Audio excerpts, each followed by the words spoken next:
What does music mean to you, Shane? Music, to be honest, probably everything.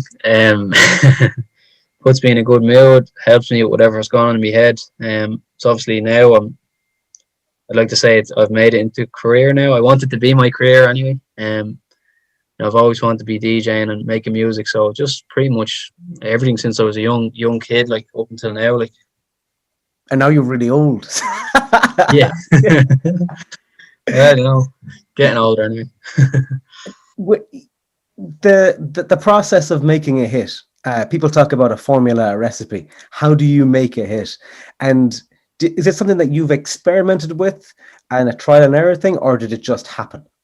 Yeah, like I've been making music for about 4 or 5 years, and I think when you say like, is there a formula? I don't think there's a formula, but there is some things that I think that come into it. Like if you're going to make what certain type of track you're going to make, is it going to have a vocal in it? Like, is there going to be hooky or catchy elements to the vocal, and then the music obviously in the background? It has to be something that like strikes a bit of emotion, or is catchy as well.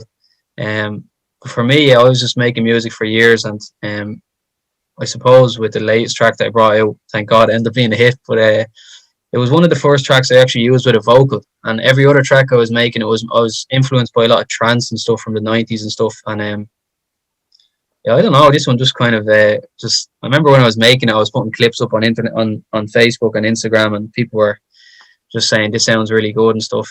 So I suppose for a good vocal, some good music, and hopefully you have a hit.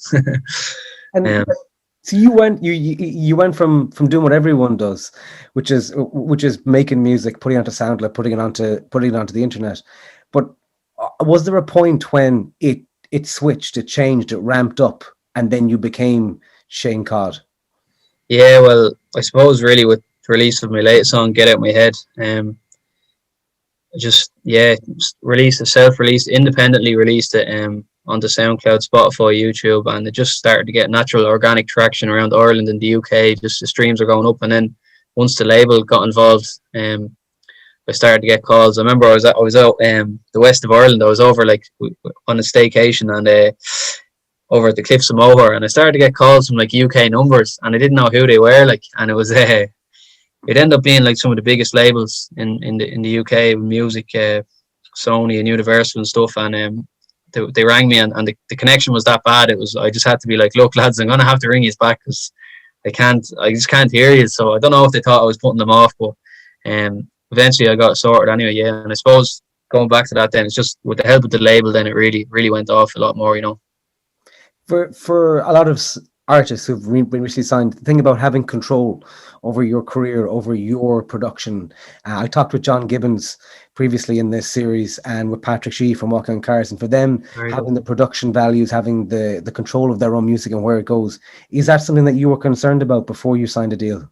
I was concerned about everything because I didn't know I didn't even know one thing about, or two things about a label. I remember Ministry of Sound called me and they were like, what do you know about us? And I just said, I know you have a big nightclub. Like, I'm not being cheeky. I just didn't know much about the label. So, yeah, I was really worried about that giving over control. But I think I just, like I said, I just had to trust the process because so far everything's just been brilliant. Like with Polydor and the label, it's just like unreal. The stats we've hit already, like top 10 UK, Ireland, and going into Netherlands and Belgium and stuff like that now. So I'm just delighted. Yeah, and keep going. So, do you feel restricted because you should be on a promo tour and you can't be on a promo tour?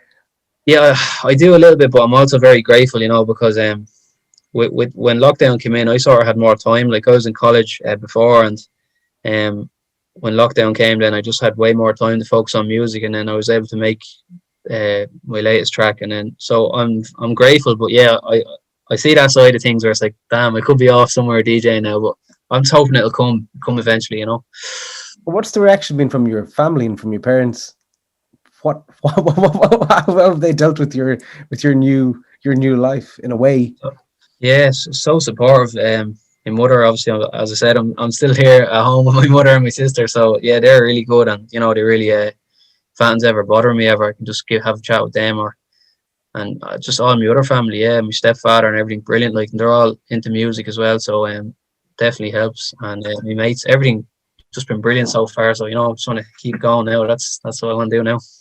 I know people ask me some questions to ask you, so I'm going to ask them. And the first one is very simple. Do you have a wife or girlfriend, or would you like one? I don't have a wife or girlfriend, but I probably would like one, yeah. But depends on who it is. So Good answer.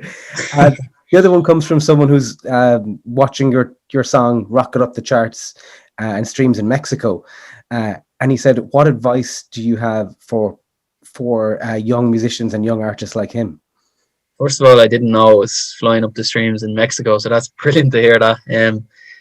Advice I'd have is just to keep making like what the music that you like. And I mean, when I was learning, I learned from YouTube and just any kind of way I could teach myself. And another good way was to like maybe try some of your favorite producers to actually try and remake some of their tracks, and then you'll learn things from doing that. So, and then obviously promoting on Instagram. Like, remember when I brought out Get Out My Head originally, I wasn't signed, so I had a couple of quid left in the bank account, in the student bank account. So I started to use Instagram ads, and that really helped, reach a new audience and stuff. So stuff like that.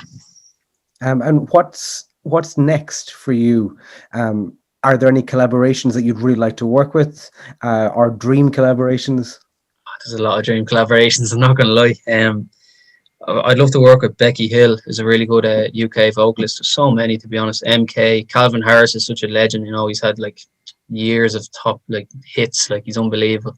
But I might actually be, as for what's next, I might be working with a really big UK artist, a vocalist. I can't really say anything yet, but we're hoping that goes ahead now next month. And then other than that, it's just I'm really excited to bring out like some new music of my own. And then whenever the shows come back, hopefully I can DJ as well.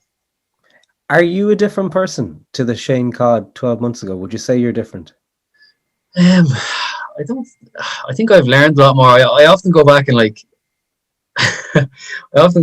look at something I was doing like a year ago. I think like, what was I doing? I was like I think, I suppose you learn every year, don't you? But I think this year I definitely learned a lot about music and the industry and stuff like that. So I'm just looking forward to keeping going now. This is what I want to be doing. So just have to go full steam ahead.